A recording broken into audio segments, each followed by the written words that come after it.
अंकुर यूसुफ नरूला जी द्वारा लिखा गया है। आत्मा में लड़े और जीते।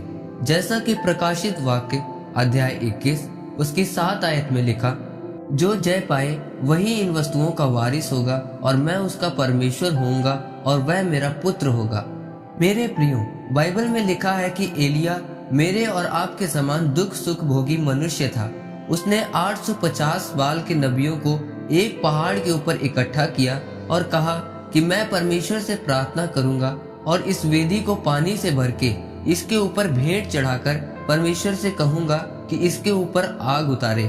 उसने बाल के नबियों से कहा कि तुम भी ऐसा करना और जिसका परमेश्वर सच्चा होगा वह आग को उतार कर उत्तर देगा। जब बाल के नबियों ने ऐसा किया तो आग नहीं उतरी, पर जब एलिया ने परमेश्वर से प्रार्थना की तो उस वेदी और उसके ऊपर की भेंट पर आग उतरी। बाइबल में लिखा है कि लोगों ने देखा कि एलिया का परमेश्वर सच्चा है और बाल के सारे नबी उसी समय मार डाले गए।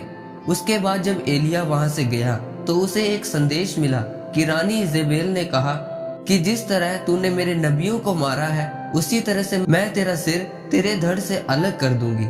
बाइबल में लिखा है कि वह एलिया जिसने 850 नबियों को मारा था इस बात को सुनकर वहां से भागा। अब आप सोचेंगे कि वह एलिया जिसने आसमान से आग उतारी, बाल के नबियों को मारा, वह जिसको परमेश्वर पर विश्वास था उस स्थान से डर कर क्यों भागा?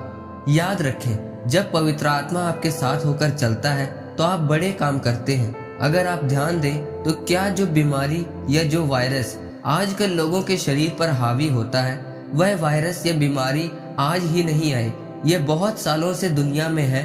पर आज लोगों के शरीर कमजोर हो चुके हैं और बीमारियों या वायरस से लड़ने की शक्ति खत्म हो चुकी है। इस प्रकार से अगर कोई थोड़ी सी भी समस्या उनके शरीर में आती है तो उनका शरीर उसको सह नहीं पाता।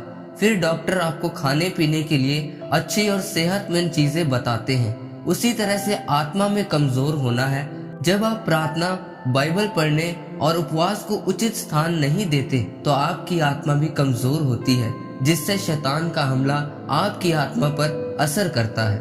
लेकिन आज कुछ ऐसे लोग भी हैं जिन्हें कोई बीमारी या वायरस का बुरा प्रभाव नहीं पड़ता, क्योंकि वह पहले से ही अच्छी और सेहतमंद चीजें खा रहे हैं।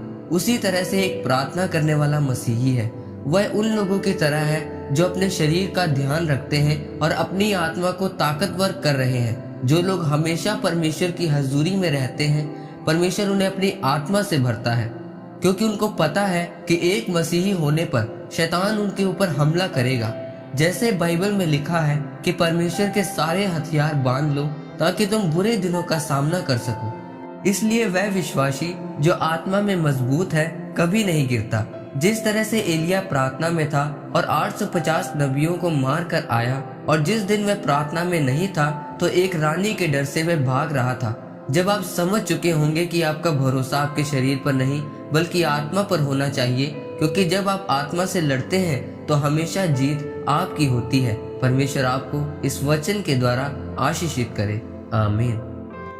आइए परमेश्वर के दास के द्वारा लिखे गए इस अंगीकार को आप मेरे साथ एक मन होकर ग्रहण करें। सर्वशक्तिमान परमेश्वर, मैं इस वचन के लिए आपका धन्यवाद करता हूँ। परमेश्वर, मैं अंगीकार करता हूँ कि मैं आत्मा में बढ़ूंगा और आत्मिक युद्ध लड़ूंगा, ताकि आपके वायदे मेरे जीवन में पूरे हो सके। प्रभु यीशु मसीह के नाम में, आमीन। परमेश्वर आप सबको आज के वचन के ऊपर मनन करने के द्वारा आशीषित करे। आमीन।